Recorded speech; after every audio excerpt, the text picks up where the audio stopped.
Dears, weight loss ആഗ്രഹിക്കുന്നവർക്കും അതുപോലെ sugar പേഷ്യൻസിനൊക്കെ കഴിക്കാൻ breakfast ആയിട്ടും ഡിന്നറായിട്ടും കഴിക്കാൻ പറ്റിയ ഒരു അടിപൊളി റെസിപ്പി ആയിട്ടാണ് ഇന്ന് വന്നേക്കുന്നത്. അപ്പം നമുക്ക് വേഗം നോക്കിയാൽ ഇതെങ്ങനെയാണ് ഉണ്ടാക്കുന്നതെന്ന്. അതിന് വേണ്ടിയിട്ട് ഞാൻ 2 ടേബിൾ സ്പൂൺ റാഗി പൗഡറാണ് എടുത്തേക്കുന്നത്.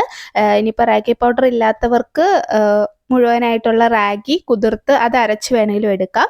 ഇനി നമ്മൾ പൗഡർ എടുക്കുന്ന സമയത്ത് മുളപ്പിച്ച റാഗിയുടെ പൗഡർ എടുക്കുകയാണെങ്കിൽ കുറച്ചുകൂടെ ഹെൽത്തി ആയിരിക്കും. ഇനി അത് നമ്മൾ കുറച്ച് വെള്ളവും കൂടെ ഒഴിച്ചിട്ട് നന്നായിട്ട് കട്ടയില്ലാതെ ഇതുപോലെ ഒന്ന് കലക്കിയെടുക്കാം. ഒട്ടും കട്ടയില്ലാതെ തന്നെ നമ്മൾ കലക്കിയെടുക്കണം.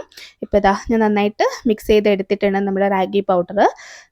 ഇനി ഇതുപോലെ വേണം നമ്മൾ ആക്കിയെടുക്കാൻ വേണ്ടിയിട്ട്. ഇനി നമുക്ക് വേറൊരു പാൻ വെച്ചിട്ട് അതിലേക്ക് നമുക്ക് വെള്ളം ഒഴിച്ചു കൊടുക്കാം. ഞാൻ ഒരു കപ്പ് വെള്ളമാണ് എടുത്തത്. അതിലേക്ക് മധുരത്തിന് ആവശ്യമായ ശർക്കര ചേർത്ത് കൊടുക്കാം. ശർക്കരയ്ക്ക് പകരം നമുക്ക് പനങ്കൽക്കണ്ടം അല്ലെങ്കിൽ പനം ചക്കര പിന്നെ അല്ലെങ്കിൽ ഡേറ്റ്സ് ഏത് ഓപ്ഷണലാണ്, ഏത് വേണേലും ചേർത്ത് കൊടുക്കാം. പഞ്ചസാര ചേർക്കാതിരിക്കുന്നതാണ് നമ്മുടെ ഹെൽത്തിന് നല്ലത് കേട്ടോ. ഇനി അതൊന്ന് തിളച്ച് വരുന്ന സമയത്ത് നമ്മൾ മിക്സ് ചെയ്ത് വെച്ചിരിക്കുന്ന റാഗി മുഴുവനായിട്ട് അതിലേക്ക് ചേർത്ത് കൊടുക്കാം. ഒന്ന് മിക്സ് ചെയ്യുക നന്നായിട്ട്.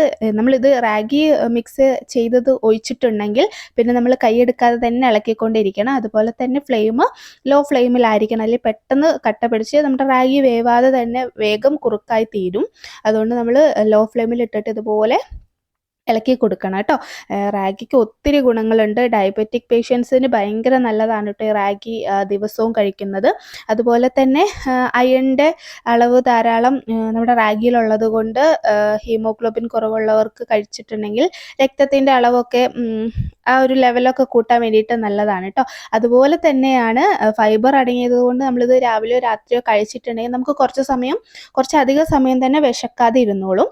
അതുപോലെ നമ്മുടെ എല്ലിനും പല്ലിനൊക്കെ പ്രോട്ടീൻസും കാൽസ്യം ഒക്കെ അടങ്ങിയത് കൊണ്ട് നല്ലതാണ് കേട്ടോ. അതുപോലെ തന്നെ മുടികൊഴിച്ചിലുള്ളവരും റാഗി കഴിക്കുന്നത് വളരെ നല്ലതാണ്. ഇപ്പോൾ ഇതാ നമ്മുടെ റാഗി കുറുക്ക് റെഡി ആയിട്ടുണ്ട് കേട്ടോ. ഇത് നല്ലൊരു ഷൈനിങ് ആയി വന്നിട്ടുണ്ട്. ഈ ഷൈനിങ് ആയി വരുന്നത് അത് വെന്തു എന്നാണ് കേട്ടോ. നമ്മൾ ഒരിക്കലും റാഗി വേവാതെ കഴിക്കരുത്. നമുക്കതിൽ ഒരു ഗുണങ്ങളും നമ്മുടെ ശരീരത്തിലേക്ക് കിട്ടത്തില്ല നമ്മളത് നന്നായിട്ട് വേവാതെ കഴിച്ചിട്ടുണ്ടെങ്കിൽ. ഇപ്പോൾ ഒരു 7 മിനിറ്റ് എടുത്തു ലോ ഫ്ലെയിമിൽ എനിക്കിതൊന്ന് കുക്കായി കിട്ടാൻ വേണ്ടിയിട്ട്. ഇനി നമുക്കതിലേക്ക് കുറച്ച് തേങ്ങയോടെ ചേർത്ത് കൊടുക്കാം. തേങ്ങയൊക്കെ നമ്മുടെ ഇഷ്ടത്തിനനുസരിച്ച് ചേർക്കാവുന്നതാണ്. കഴിക്കാനൊരു നല്ല ടേസ്റ്റ് ആയിരിക്കും തേങ്ങയും കൂടെ ആഡ് ചെയ്യുമ്പോൾ.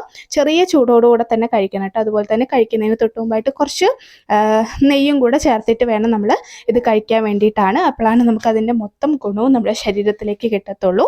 ഇപ്പോൾ ഇതാ നമ്മുടെ ടേസ്റ്റി ആയിട്ടുള്ള റാഗി കുറുക്ക് റെഡിയാണ്. അപ്പോൾ എല്ലാവരും ട്രൈ ചെയ്ത് നോക്കണം കേട്ടോ. അപ്പോൾ ശരി, നാളെ വേറൊരു വീഡിയോ ആയിട്ട് കാണാം. ബൈ.